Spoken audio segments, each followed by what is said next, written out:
Fellow Ghanaians, good evening.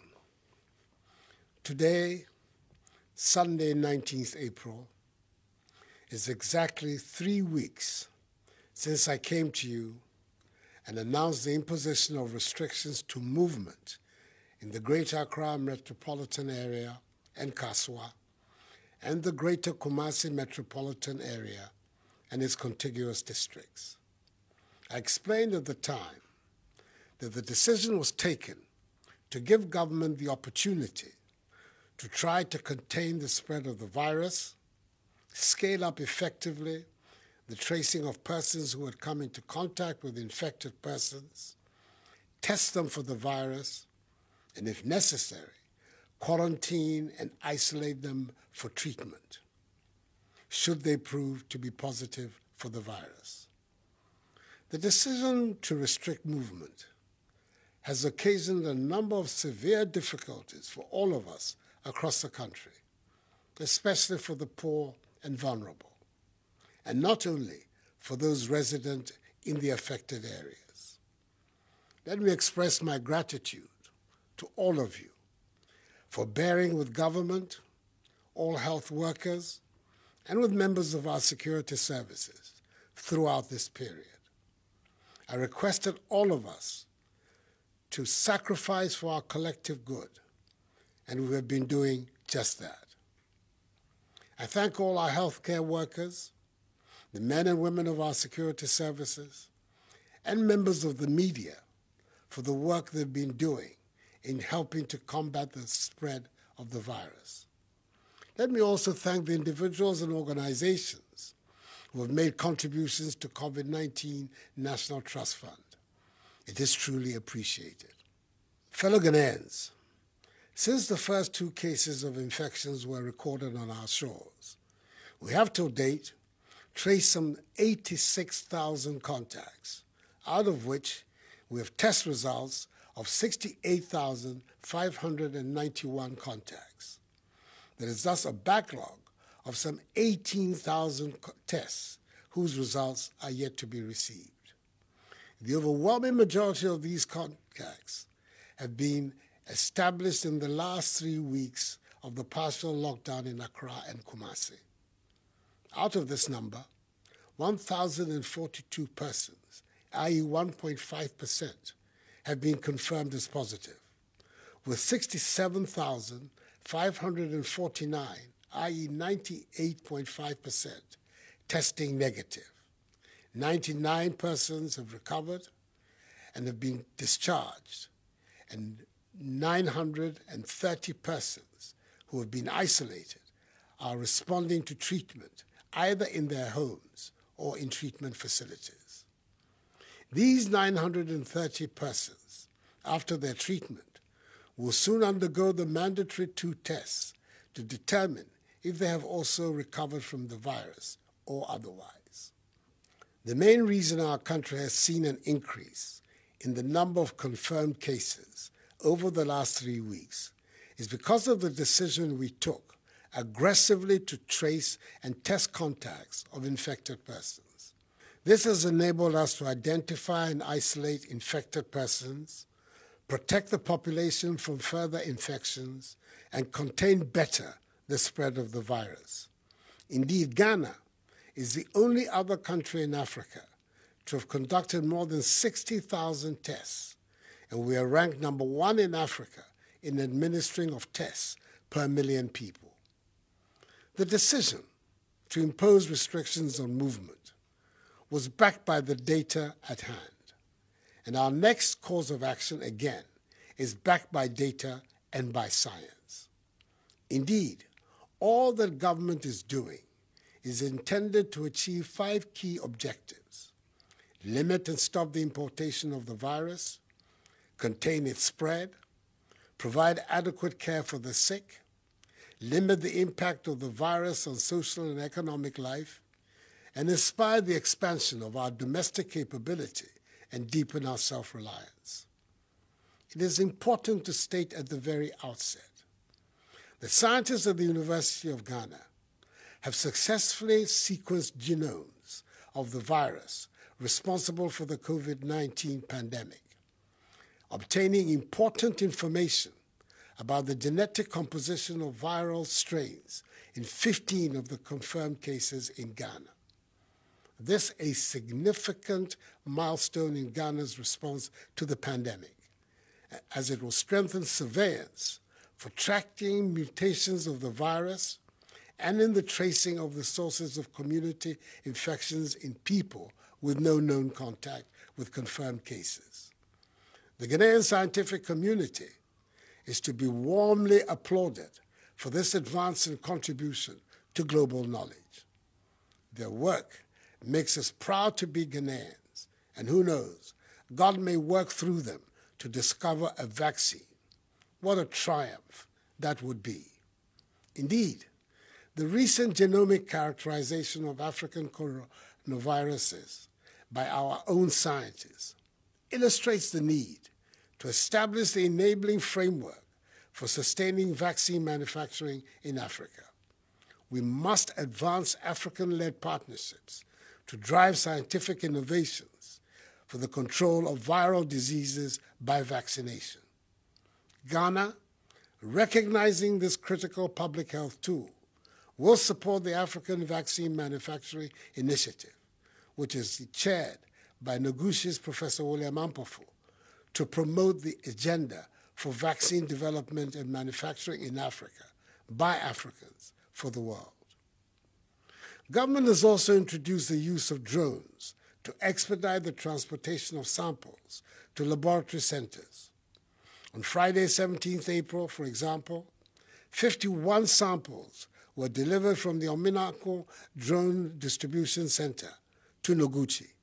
Furthermore, we're introducing rapid results testing to augment our surveillance and enhance contact tracing efforts so that we can quickly isolate and treat confirmed cases.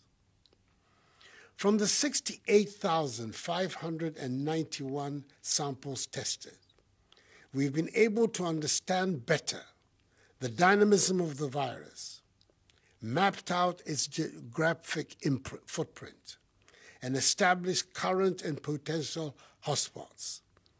We've also been able to isolate and educate asymptomatic carriers and thereby help minimize the spread of the virus.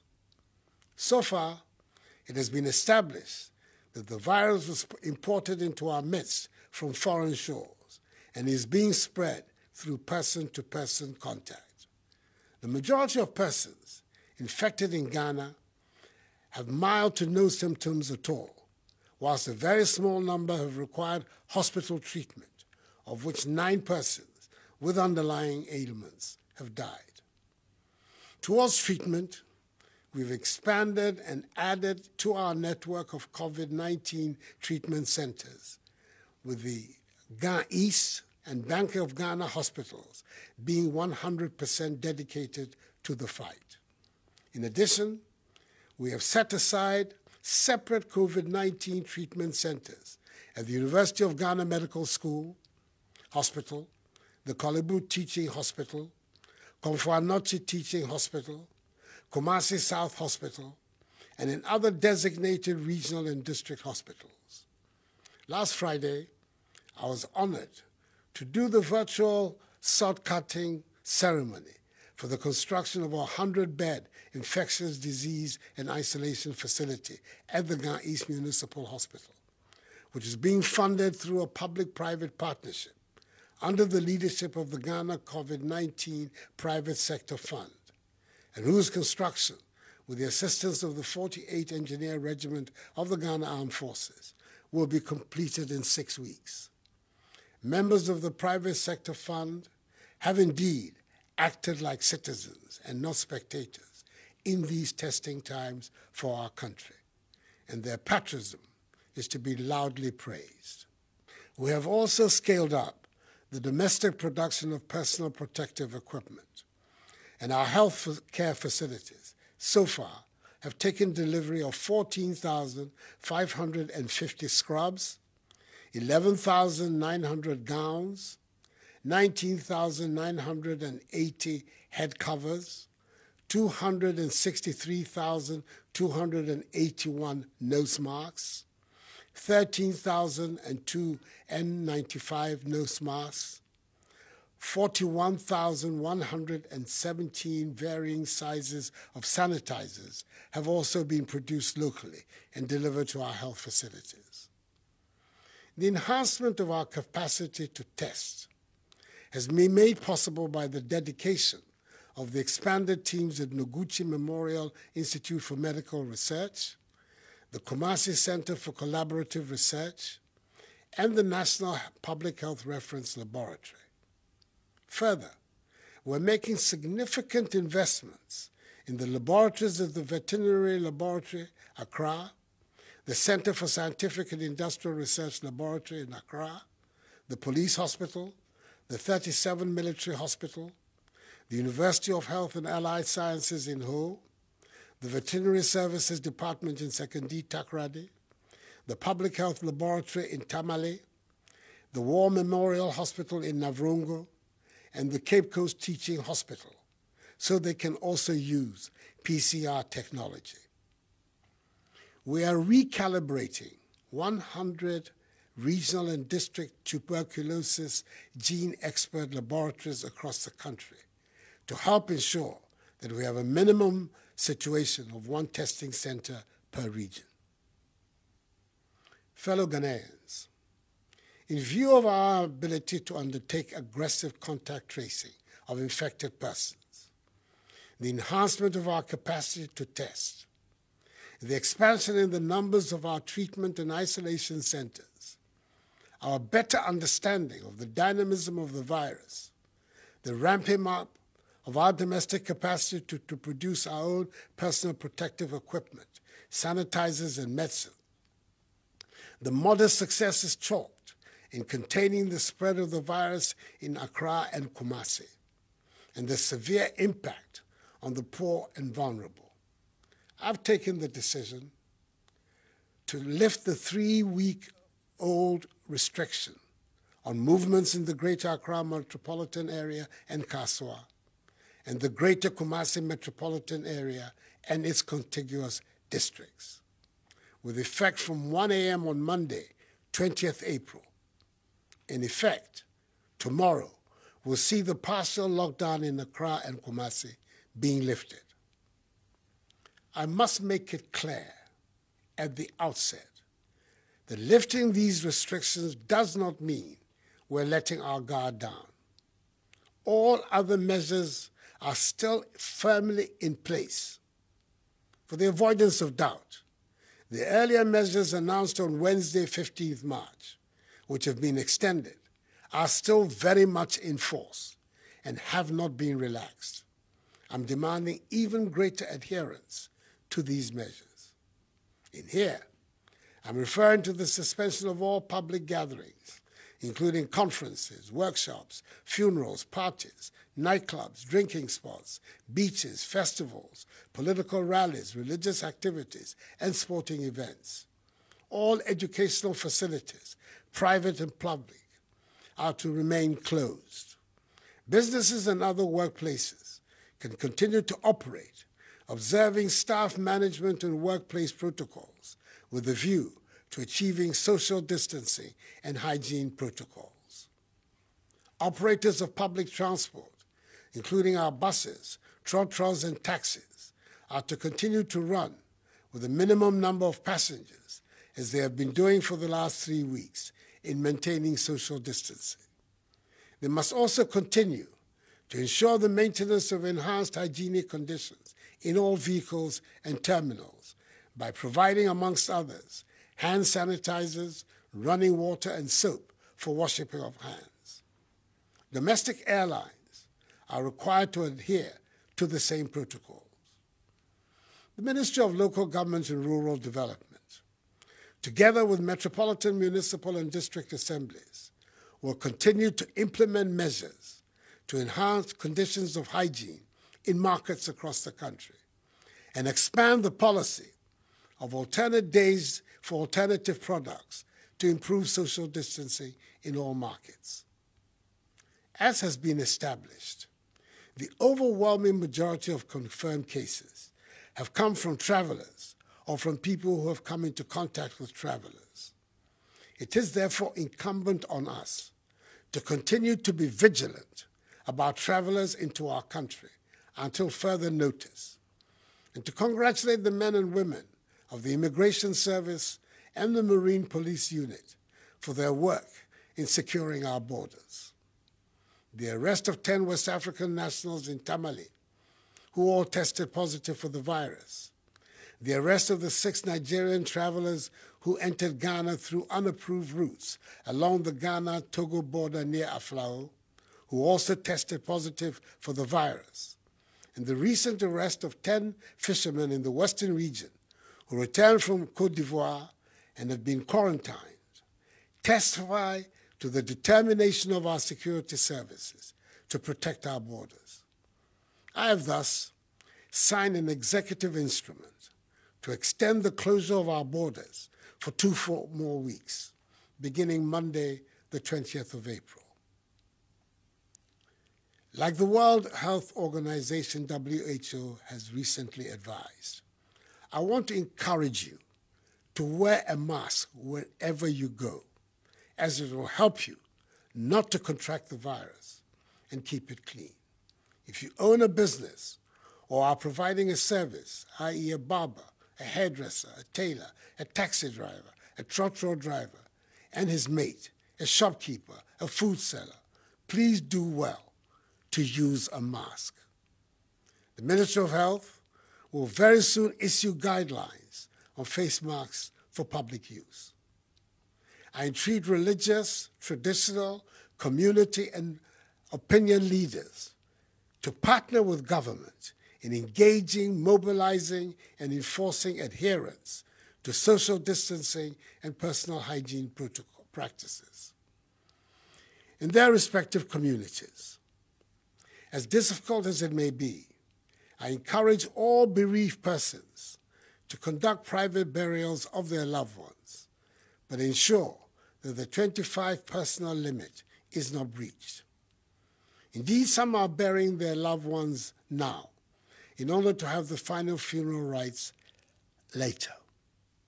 The morgues in the country are becoming full and will in themselves soon pose a public health hazard. So let us act quickly on this. As the day goes by, and as we continue to sustain a grip on the rapid spread of the virus, the systematic easing of these restrictions will be undertaken to bring life back to normalcy.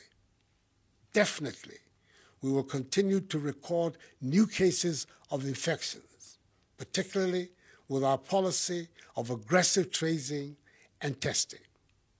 However, I want to assure you the government has put in place the appropriate measures to isolate and treat them.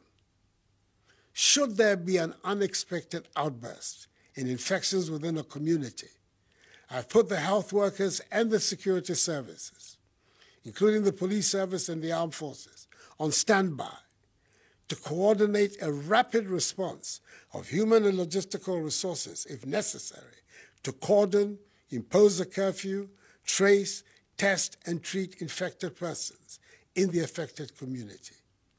Indeed, the focus of government's policy and action will be based on the implementation of the 3 T's, i.e., tracing, testing, and treating. In any event, stay at home unless it is absolutely essential. The movement of foodstuffs will continue from producing areas to the markets, and with the intervention of the metropolitan, municipal, and district assemblies, the markets will be better organized for the sale of foodstuffs. Fellow Ghanaians, as we fight to halt the spread of the virus, we're also engaged in fights on 2 other fronts, fights we must equally win. Firstly, there continues to be the deliberate dissemination of fake news, disinformation, and outright lies by some unpatriotic citizens about the spread of the virus since its outbreak in the country. These acts are being orchestrated by those who seek to benefit by seeking to sow the seeds of panic and confusion amongst the populace at this time of national crisis. I have an unequivocal, unambiguous message for those involved in these despicable acts. Put an immediate stop to it, or be held accountable for your actions. Secondly, as been aptly stated by the Ghana Medical Association, being infected by the coronavirus is not necessarily a death sentence. I've noticed with great concern the stories of some persons who have recovered from the virus now being confronted with another problem, i.e. stigmatization. This is not right, as it will rather drive away people from getting screened, tested, and treated. The stigmatization of recovered persons must stop, because if the virus did not end their lives and livelihoods, the stigma from members of their communities should not. I know the effects of the measures to contain the virus have been difficult for many, and that is why I mandated the creation of the 1.2 billion CD Coronavirus Alleviation Program to support households and businesses. Out of this amount, 280 million cedis is being used to provide food for the vulnerable and free water for all Ghanaians for 3 months, i.e. April, May, and June. 323 million cedis is being used to motivate our health workers, and 600 million cedis of assistance is being provided to micro, small, and medium-scale businesses. I expect disbursements of the 600 million cedis to start in May. Government is fully absorbing electricity bills for 1 million active Lifeline customers and is granting a 50% subsidy on electricity bills of all other customers using their March 2020 bill as their benchmark for the months of April, May, and June. In total, the relief on electricity will amount to some 1 billion cedis. Again, government through the Ministry of Gender, Children and Social Protection, the Ministry of Local Government and Rural Development, and the Ministry of Food and Agriculture through the National Buffer Stock Company, in collaboration with the MMDCs and the District Disaster Management Committees, has provided over 2.5 million cooked food packs to vulnerable persons in the affected districts of Accra and Kumasi. Dry food packs have also been distributed in collaboration with the faith-based organization to 450,000 families in the same areas as against the original target of 400,000. I express my profound gratitude to the private sector and faith-based organizations and traditional authorities for their support in this endeavor. I also commend highly the many individuals and private organizations who on their own organized hot meals and fed a number of vulnerable people within the restricted areas. To these individuals, I echo for being good neighbors to your fellow Ghanaians. As we continue to battle this pandemic, it is imperative we plan to restore Ghana onto a sound economic footing and create a path towards growth and transformation. The recent $1 billion United States dollar rapid credit facility, secured from the IMF without any precondition and approved by Parliament, will be used to help close the financing gap that has been created by the pandemic through shortfalls in revenues and additional expenditures. I welcome the 3 billion CD credit and stimulus package from the commercial banks with the support of the Bank of Ghana to revitalize industries, especially in the pharmaceutical, hospitality, service, and manufacturing sectors. The Minister for Finance, that hard-working, outstanding national treasurer, together with his counterpart in South Africa, as co-chairs of the Committee of African Finance Ministers, have been leading a Pan-African effort to bring debt relief to the continent in these difficult times. the recent $1 billion United States rapid credit facility, secured from the IMF without any precondition and approved by Parliament, will be used to help close the financing gap that has been created by the pandemic through shortfalls in revenues and additional expenditures. I welcome the $3 billion CD credit and stimulus package from the commercial banks with the support of the Bank of Ghana to revitalize industries, especially in the pharmaceutical, hospitality, service, and manufacturing sectors. The Minister for Finance, that hard-working, outstanding national treasurer, together with his counterpart in South Africa, as co-chairs of the Committee of African Finance Ministers, have been leading a Pan-African effort to bring debt relief to the continent in these difficult times. Last Friday, they achieved a 9-month debt standstill from the World Bank for all qualifying members of the International Development Association, IDA, starting from 1st May 2020, totaling some $44 billion United States dollars for the countries of Africa. In the case of Ghana, this amounts to a freeze in principal and interest payments for the year, amounting to some $500 million United States dollars. This will create greater fiscal space to help make the Ghanaian economy much more resilient. I've charged the finance minister to leave no stone unturned to achieve an even greater and comprehensive debt relief program for Africa. Our success in defeating the virus is largely within our control.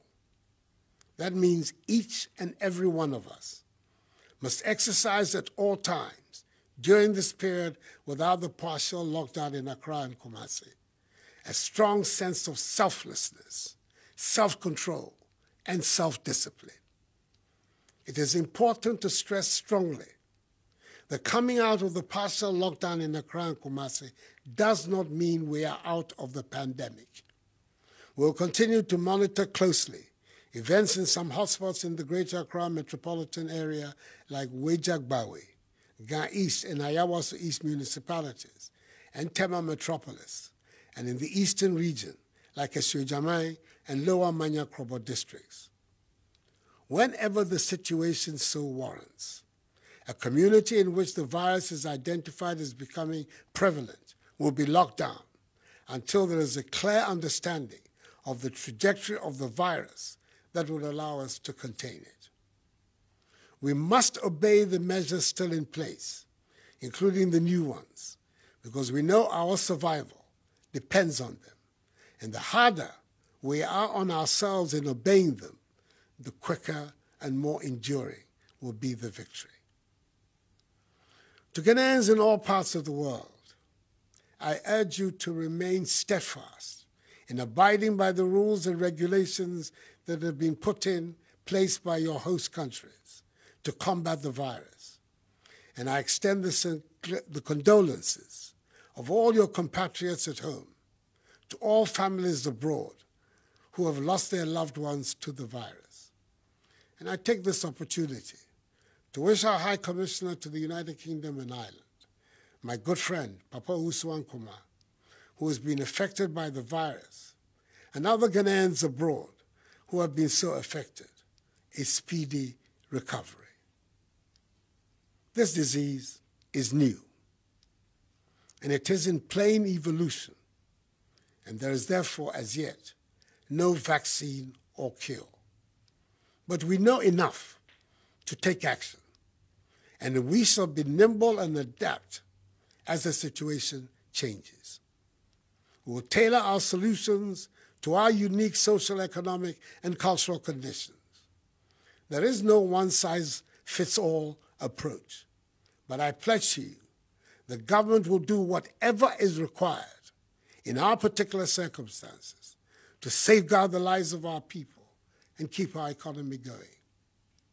Discipline, self-discipline, is that strong bridge that all of us, from the safety of our homes, in our workplaces, and in our communities, must build.